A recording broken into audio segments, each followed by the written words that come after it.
આજે આસો સુદ એકમ છે, સોમવાર છે, તારીખ 22/9/2025 વર્ષ છે.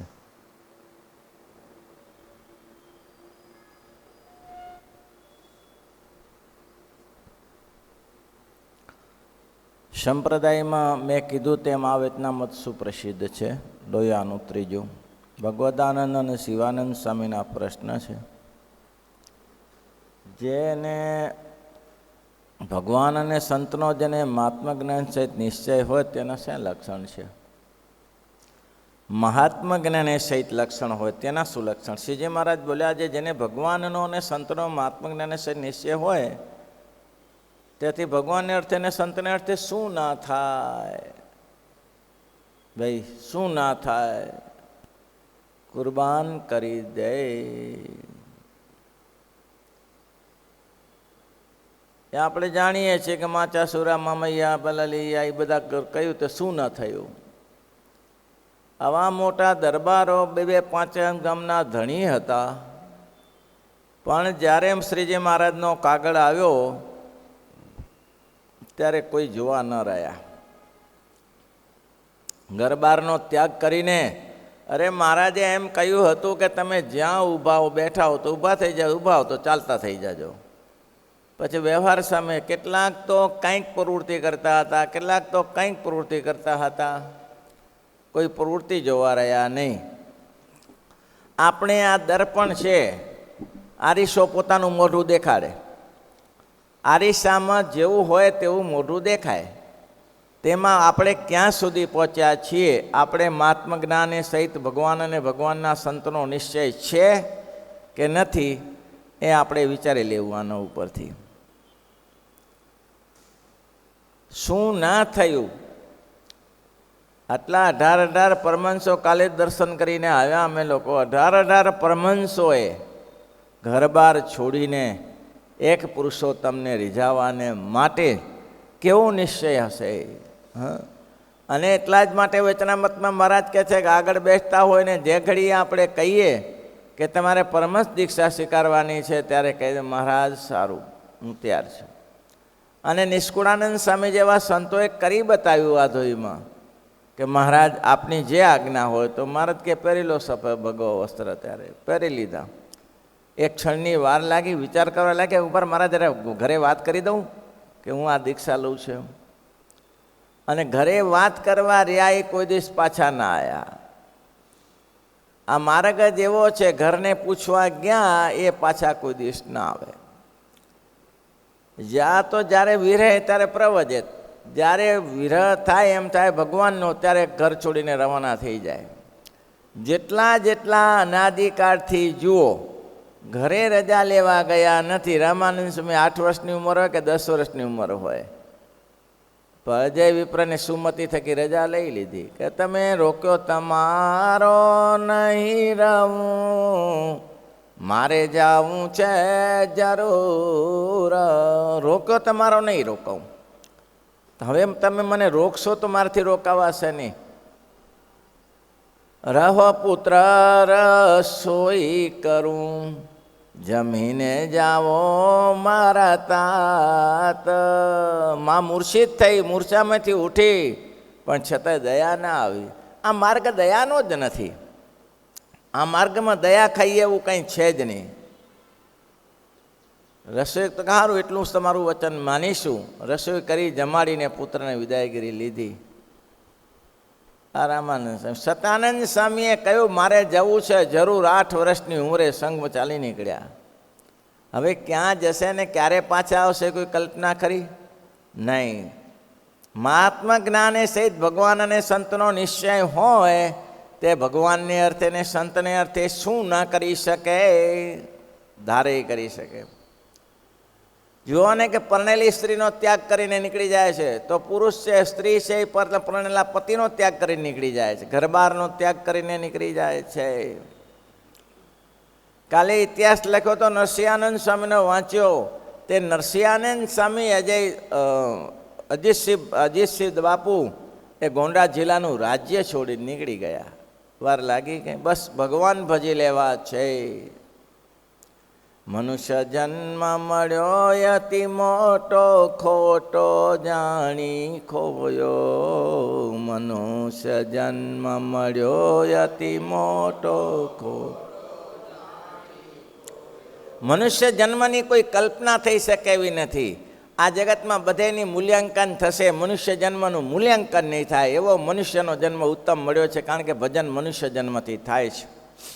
એમ કરીને શ્રીજી મહારાજે એક પછી એક હરિભક્તોના દ્રષ્ટાંત આપ્યા કે જેને શ્રીજી મહારાજે માટે કર્યું છે. તે કાલે દરજુસરના રાજપૂત ગલુજીને ધરમપુરવાળા કુશળ કુંવરબાઈ શું ના કર્યું, ભગવાન ભજી લેવા છે. કથાકાર કથા કરે, કથાકાર કથા મહારાજ એને પાસે બાંધી મૂકશુંને માટે ભગવાન પોતે એની જોગવાઈ કરી આપે છે. ભાગવતની કથા કરે એમાં એમ આવ્યું કે રૂક્ષ્મણીજીનો હાથ ભગવાને પકડ્યો. તે મારો હાથ ક્યારે ભગવાન પકડે? મારે ભગવાન પાસે જવું છે, પણ મારો હાથ કેમ ભગવાન પકડતા નથી? ઇતિહાસમાં આપણો ગુજરાતનો છે, ધર્મ જ ન હતા એવું ઇતિહાસ કહે છે, ધર્મ જ ન હતા. પહેલાં અહીંયા ગુજરાતમાં એનો જન્મ થયેલો, આ બીજી વાર જન્મ થયો. એનું નામ રૂડબાઈ નામ હતું. અને અડાલજની વાવ પ્રસિદ્ધ છે, એને ખોદાવી છે, હજી દર્શન થાય છે. અડાલજની વાવ ખોદાવી એના માટે કે એને કહ્યું મુસ્લિમ બાદશાહ સાથે એના મા બાપને કોઈ પણ કારણસર સંબંધ કરવો પડ્યો. ત્યારે એના પતિને કહ્યું કે હું તમારી સાથે લગ્ન કરું એમાં ના નથી, પણ મારી એટલી ઈચ્છા પૂર્તિ કરો, વાવ ખોદાઈ આપો. અને એ અદ્ભુત વાવ અત્યારે ભારતના ઇતિહાસમાં, ગુજરાતના ઇતિહાસમાં રમણીય વાવ, અત્યારે ડિઝાઇનવાળી વાવ લાખો રૂપિયાનો ખર્ચો કરીને બતાવી. અને એના ઉપર લખ્યું છે આ માત્ર વાવ ખોદાવી છે તે કોઈ માન મોટપ માટે નથી, મારા કલ્યાણ માટે, મારા મોક્ષ માટે. આમાં કોઈ જે મહાપુરુષો સ્નાન કરે આ વાવમાં, એ મારી ઉપર અભિદ્રષ્ટિ રાખે, આશીર્વાદ આપે અને મને મોક્ષ ભાગી બનાવે. બસ આ જ હેતુથી વાવ. આજ પણ લેખ છે, આજે પણ લેખ છે, વાંચજો રૂડબાઈનો. એનું નામ રૂડબાઈ હતું અને આજે એ લેખ મોજૂદ છે. સ્વામિનારાયણ ભગવાન સ્નાન કરીને બહારે નીકળ્યા, પછી લેખ જોયો. એટલે મહારાજે કીધું લે એ આ તો લેખ તો વાંચો, લેખમાં શું છે? લેખ વાંચ્યો સંતોએ કે આ સિર્ફ વાવ મેં મારા મોક્ષ અર્થે કરાવી છે, કોઈ સ્વાર્થ અર્થે નથી કરાવી. અને પછી શ્રીજી મહારાજે સંતોષ સહિત કહ્યું ફરીથી સ્નાન કરો, ફરીથી સ્નાન કરો, રૂડબાઈનું કલ્યાણ થાય એના માટે. અને એને ફરીથી 500 પરમહંસે સ્નાન કર્યું, મહારાજે સ્નાન કર્યું. અને પછી તે બાઈનું સદભાગ્યથી ધર્મજમાં એનો જન્મ થયો. ત્યારથી જ પ્રભુપરાયણ હતા. પછી ધર્મકુળમાં એટલે શું કુશલ કુંવરબાઈના લગ્ન તે ધર્મપુર થયા. ધર્મપુર થયા, પણ એના પતિદેવનું થોડા જ 45 વર્ષની ઉંમરે મૃત્યુ થયું. પુત્ર વિજયરૂપજી નાના હતા, રાજ્યની સંભાળ એને લેવી પડી. નાની જ ઉંમરમાં એના પુત્ર રૂપસેજી શરીર છોડીને ચાલ્યા ગયા. ફરીથી પાછી ઉપાધિ આવી અને ફરીથી એ ધરમપુરમાં કુશળ કુંવરબાઈએ રાજ્યની સત્તા સંભાળી. બહુ કુશળ કુંવર હતા. કુશળબાઈ કુશળ હતા રાજ્ય સત્તામાં. હવે તેનો દીકરો હાલ્યો ગયો. હવે તો શું, વિજયરૂપજી નાના હતા, 8-10 વર્ષની ઉંમર હતા, એટલે પોતાને સત્તા સંભાળવી પડી. અને વિજયરૂપજીના શાસનમાં પોતે શાસન સંભાળતા હતા. હજી વિજન ચાલુ થતા હતા, હજી નાની ઉંમર હતી, પણ પછી ધીમે ધીમે કારભારો શીખી ગયા. એ દરમિયાન શ્રીજી મહારાજે જાણ્યું કે હવે ચોકઠું બેસે એવું છે. અને એનો ઇતિહાસ એમ કહે છે કે શ્રીજી મહારાજ તાવી પધાર્યા, ફરતા ફરતા શિયાળી પાસે તાવી પધાર્યા. અને તાવીથી આગળ ચાલ્યા ત્યારે મહારાજની સાથે ઘણા લગભગ 50-60 સંતો હતા. અને એ દોડી તળાવડી વેચમાં આવી, દેવળિયાની વેચમાં. દેવળિયા મંદિર આપણે બનાવ્યું છે અત્યારે. દોડી તળાવડીએ મહારાજ કે આપણે અહીંયા કને મુંડન કરાવી દઈએ. તે મહારાજ મુંડન કરાવવા બેઠા. ગાંજો બોલાયો તેના તાવીના દરબારે. પણ મહારાજ કે આ તો બહુ વહમું છે. સારું મુક્તાનંદ સ્વામીને કહ્યું, સ્વામી આ તો બહુ વહમું છે. એટલે જાલમસિંહ બાપુ દેવળિયાના બેઠા હતા. જાલમસિંહ બાપુએ કહ્યું કે મારા ગામમાં મારા જ વાળંદ સારો છે, બોલાવી લાવું. મહારાજ કે બોલાવી લાવો, ધીરજ જુઓ કે મૂંડાવાનું છે ને મૂંડાઈ નાખવાનું, વામું કે નહીં. મહારાજ કે કાંઈ વાંધો નહીં, બોલાવો. મહારાજને કંઈક ચરિત્ર કરવા હોય છે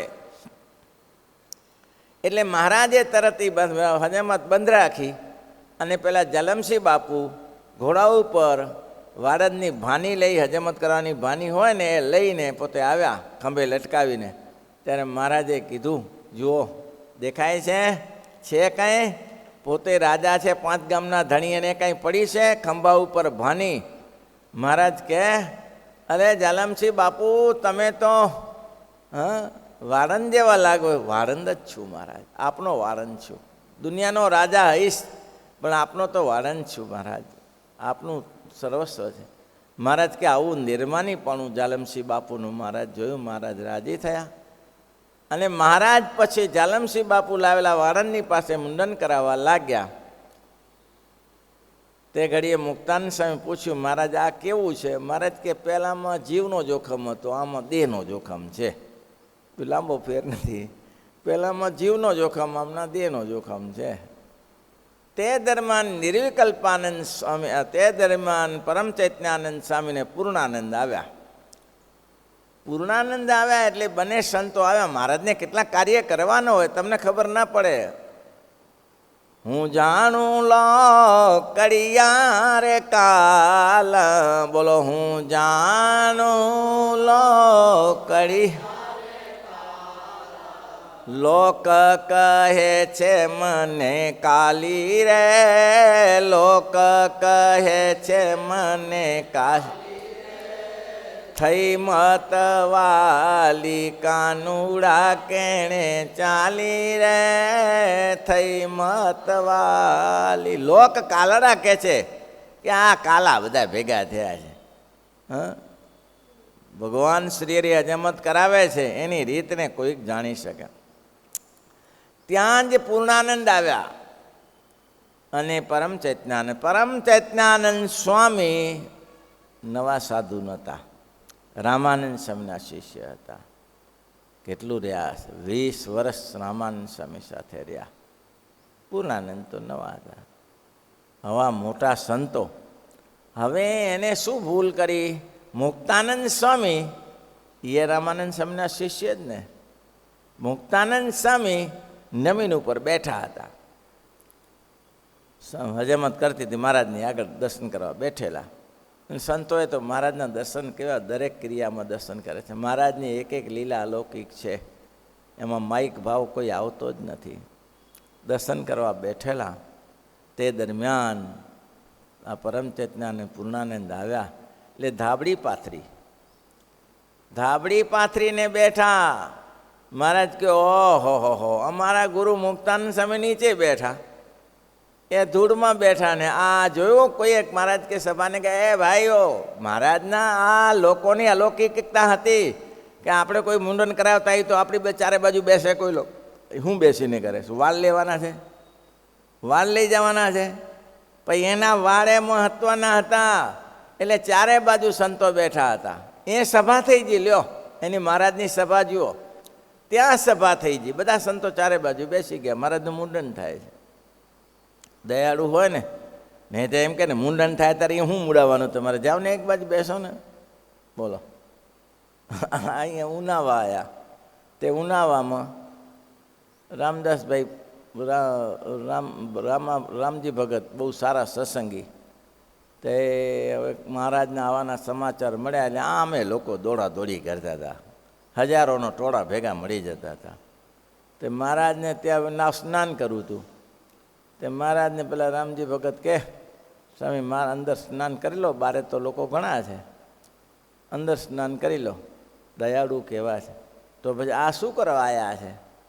મહારાજ કે આ બધા આવ્યા છે શું કરવા? તો કે તમારા દર્શન કરવા. તો દર્શન કરવા આવ્યા તો રૂમમાં સ્નાન કરવાની, અહીંયા પાટ મૂકો ને, અહીંયા સ્નાન કરી લઈએ, બધાને દર્શને થશે ને 2 સ્નાને થઈ જશે. લ્યો, કોઈ ખુલ્લામાં નાય? હવા દયાળુ છે. ચોકની વચ્ચે પાટ ઢાળ્યો અને ત્યાં મહારાજ સ્નાન કરવા બેઠા. મહારાજનો મહાઅભિષેક બધાએ દર્શન કર્યા. લ્યો, મહારાજ કે મારું સર્વસ્વ છે, જે મને ભજે છે તેના માટે હું સર્વસ્વ અર્પણ કરું છું. આવા દયાળુ છે. મહારાજ કહે ભાઈ માનની મૂર્તિ જોઈ, માનની મૂર્તિ? એટલે ચારે બાજુ લોકો જોવા માંડ્યા. આજે બે બેઠા. હવે કેવું લાગ્યું હશે? આટલી સભામાં રામાનંદ સ્વામીના 20 વર્ષ સેવેલા અને આને માનની મૂર્તિ કીધી. ઉઠીને રવાના થઈ ગયા. માનની મૂર્તિ રામાનંદ સ્વામીને સેવ્યા છે, માનની મૂર્તિ? ઉઠીને રવાના થયા. 60 સાધુ હતા પરમ ચેતનાનંદ સ્વામીના, એ બધા હાલ્યા. 60 સાધુ હાલ્યા. તો આમ આગળ જઈને જાય છે, પાછળ જોયું તો આ બધી લંગર પાછળ. સ્વામી કહે ઓહો તમે છો, તમે પાછળ આવો છો? તો હા, જ્યાં ગુરુ છે શિષ્ય. તમને કોણ ખેંચી જાય છે? તમને કોણ? કે મને તો માન ખેંચી જાય. તમને કોણ ખેંચી જાય છે? મને તો માન ઢસડી જાય છે. તમને ઢસડી કોણ જાય છે? તો કે કોઈ નહીં, જાઓ પાછા જાઓ, મોક્ષ ત્યાં જ મળે, મારે ત્યાં મોક્ષ ના મળે. મોક્ષદાતા એ જ છે. અને 60 સાધુને પાછા વાળ્યા. એકલા મહાપુરુષ ચાલ્યા. બોલો, આ સાધુ 60 પાછા આવ્યા ત્યારે મહારાજે શું કહ્યું? જુઓ તો ખરા, આની નિષ્ઠાને તો જુઓ. કાઢી મૂક્યા, નીકળી ગયા. અમે એને સન્માન ના કર્યું તો અમારો નિશ્ચય ટળે છે કે મોક્ષ તો આની પાસે છે, અમારી પાસે ક્યાં મોક્ષ છે? જાઓ પાછા. પાછા આવ્યા મહારાજ પાસે, ત્યાં ધન્યવાદ આપ્યા. બોલો, પરમ ચૈતન્યાનંદ સ્વામીને. ફરતા ફરતા ગામો પહાડો પાડ કરતા ધરમપુર પધાર્યા. અને ધરમપુરમાં કુશલ કુંવરબાઈ મુમુક્ષુ હતા, એને ભગવાન પ્રગટ મેળવા હતા. અને નિયમ હતું કે જે કોઈ ભેખધારી આવે તેને પ્રેમથી જમાડે. એટલું જ નહીં, સવારે ઉઠી નાહી ધોઈ પૂજા પાઠ કરીને બધા ભેખોના પગે લાગવા જાય. દરેકને પગે લાગતા લાગતા પરમ ચેતનાનંદ સ્વામીને પણ ત્યાં આશ્રમમાં વિરામ આપેલો. એને પગે લાગવા ગયા એટલે એને પગ ખેંચી લીધા. એને કહ્યું કે કયો અમે સ્વામિનારાયણના સાધુ છીએ, એટલે અમે કોઈ બહેનોને અડતા નથી, એટલે દૂરથી દર્શન કરવાનું કયો. કુશલ કુંવરબાઈ પહેલી વાર ચમક્યા, આ હું વરી આવું આ બધાને પગે લાગી છે તો કંઈ બોલતા નથી. અને આ એમ કહે છે સ્વામિનારાયણના સાધુ છીએ. સ્વામિનારાયણનો શબ્દ બોલ્યા ને બેનને કંઈક પ્રકાશ થઈ ગયો. હા, કંઈક દૈવત છે ભાઈ આમાં. હા, બેન તો ચાલ્યા ગયા કે આ પહેલી વાર આવા સાધુ જોયા કે જે બહેનોનો સ્પર્શ કરતા નથી. ધન સ્ત્રીયાનો છે ત્યાગ, અમારે ધન અને સ્ત્રીયાનો ત્યાગ છે, અમે નહીં કરતા. બેન અંદર ચાલ્યા ગયા. મંત્રીને બોલાવીને કહ્યું કે આ સાધુને ત્યાં ના બતાવાય, ત્યાં ના રખાય, આવું હારે ન રહે, અડબંગાઓ જોડે ન રખાય. આને અંદર બોલાવી લો, અંદર એક એને રૂમ આપો અને ત્યાં રહે અને દરરોજ મને કથા સંભળાવે, દરરોજ મને કથા સંભળાવે. અને એવી પરમ ચૈતન્યાનંદ સ્વામીની કથા બેસીજી બેનને, બધા બેસે પુરુષોને બહેનોને કથા સંભળાવે. એવી કથા બેસીજી બેનને એમ થયું કે આનામાં આટલું દૈવત હોય તો એના ઈષ્ટદેવમાં કેવું દૈવત હશે. આને પ્રત્યક્ષ ભગવાન મળેલા જ હોય તો જ આવું દૈવત હોય, નહીં તે આવી વાતની છટા, આવી વાતમાં ચતુરાઈ, આ ભગવાનનો પદે પદે મહિમા હોય નહીં. ગુરુનો મહિમા કોઈ આવો નથી હોતો, આ તો ઈષ્ટદેવનો મહિમા. હવે આને કહેવું કેમ કે તમારા ઈષ્ટદેવને એ બોલાવી લો એમ. ત્યાં મુક્તાનંદ સ્વામીને મહારાજે કીધું કે મુક્તાનંદ મુનિ, તો કે હા પેલું હાથી ખૂંચી ગયો છે, હાથી કાઢવો છે. મહારાજ કે જઈએ. મુક્તાનંદ સ્વામી પોતાના શિષ્યની સાથે ત્યાં ગયા. આ દિવસે અમાસ પૂનમનો દિવસ હતો અને ધરમપુરમાં તો રાજગુરુ કહેવાના, આ રાજગુરુ થયા હતો. રાજગુરુ એટલે આખું ગામ ઉમેટે તે દિવસે શોભાયાત્રામાં, અને સ્વામીને હાથી ઉપર બેસાડી અને ધામધૂમથી શોભાયાત્રા આખા ગામમાં નીકળતી. એ જ આ દિવસ હતો. અને મુક્તાનંદ સ્વામીને શું ખબર કે આ દિવસ આના માટે છે. તે જ દિવસે મુક્તાનંદ સ્વામી ત્યાં પહોંચ્યા. મુક્તાનંદ સ્વામી પહોંચ્યા એટલે સ્વામીએ કીધું, હાથી કીધું મારા ગુરુ આવી ગયા, નીચે બેસાડો, હાથી નીચે બેસાડો. હાથી નીચે બેસાડ્યો, સ્વામીને લઈ લીધા. શોભાયાત્રા પૂરી કરી પછી પૂછ્યું સમાચાર, તો કે મહારાજ યાદ કરતા હતા. તો મને હજી મહારાજ યાદ કરે છે? તો કે મહારાજ તમને ડગલે ને પગલે યાદ કરે છે. એમ? તો કે હા. અને સમાચાર મૂક્યા છે કે પરમ ચેતનાનંદ સ્વામીને અહીં બોલાવાના છે. એમ? તો કે આ વાત ધરમપુરના કુશળ કુંવરબાઈ સાંભળી ગયા કે મારા ગુરુને પાછા લઈ જાય છે, મારા ગુરુને પાછા લઈ જાય છે. ત્યારે પરમ ચેતનાનંદ સ્વામીને કહ્યું કે મારા ગુરુ મુક્તાનંદ સ્વામી સાંભળે એમ કહ્યું, મારા ગુરુ ત્યારે જ આવશે કે તમે પ્રતિજ્ઞા કરો કે સ્વામિનારાયણ અમને લાવીશું અહીંયા કને, તો જ મારા ગુરુ પાછા તમારી સાથે આવે, નહીં તો નહીં આવવા દો. મુક્તાનંદ સ્વામી પણ જુઓ કેવા દયાળુ. મુક્તાનંદ સ્વામી કે એમાં અમારું ના ચાલે, એમાં તો એ પરમ ચેતનાનંદ સ્વામીને તમારે કહેવું પડે, એ લાવે, અમે શું લાવીએ ત્યારે. હા, એકબીજાની મોટાઈ જુઓ ભાઈ, એકબીજાની મોટાઈ કેવી, એ તો પરમ ચેતનાનંદ સ્વામીને કહો એ લાવે, અમારી તાકાત નહીં. પરમ ચેતનાનંદ સ્વામી સંમત થયા, લાવીશું, રજા લીધી. પણ આ બેને જ્યારથી પરમ ચેતનાનંદ સ્વામી મળ્યા ત્યારથી મહિને મહિને કોઈને કોઈ માણસને મૂકે, કાં તો આથણું તૈયાર કરીને મૂકે. એક ફેરા તો 2 કિલો ચોખા નખથી ફોતરીને તૈયાર કર્યા, ડાંગર ફોતરીને, અણી શુદ્ધ 2 કિલો ચોખા, અને મહારાજને ત્યાં મોકલાયા. અને ચિઠ્ઠીમાં લખ્યું કે મહારાજ આટલી મારી સેવા સ્વીકારજો, મેં મારી જાતે ફૂલ્યા છે, આ આપના થાળમાં વાપરજો. શ્રીજી મહારાજ કે જુઓ, અવા અણી શુદ્ધ ચોખાની એક ધાર ભાંગી છે? તો કે ના, અવા અણી શુદ્ધ થશો ને ત્યારે મહારાજને અમારા અક્ષરધામમાં આવશો. આ બેને પોતાનું જીવન ચરિત્ર બતાવ્યું કે અમે આવા ચોખા છીએ. મહારાજ કે બહુ સારું. અને તે દરમિયાન ઘણા આથાણું મોકલાવે, આ મોકલાવે, પાપડ મોકલાવે. બસ એક ભાવ થઈ ગયો કે એ મારા ગુરુની આટલી સામર્થ્ય હોય તો પુરુષોત્તમ નારાયણની સામર્થ્ય કેટલી હશે, અને એ જો અહીંયા આવી જાય તો મારું કામ થઈ જાય. અને એ ધરમપુરથી મુક્તાનંદ સ્વામીને પરમ ચેતનાનંદ આવ્યા અને શ્રીજી મહારાજને વાત કરી. મહારાજ બેનનો પ્રેમ ઉત્કૃષ્ટ છે, એને દર્શન આપવા માટે પધારું. આ મહારાજને જવું ક્યાં, અત્યારે સાધનો ગાડી હતી કે ત્યારે પહોંચી જાય, સાંજે પહોંચી જશે એવું તો ક્યાં હતું. આ 15 દિવસે ધરમપુર પહોંચાય, વડતાલથી ગઢડાથી ચાલીએ તો, છતાંય મહારાજે કોઈને નારાજ નથી કર્યા.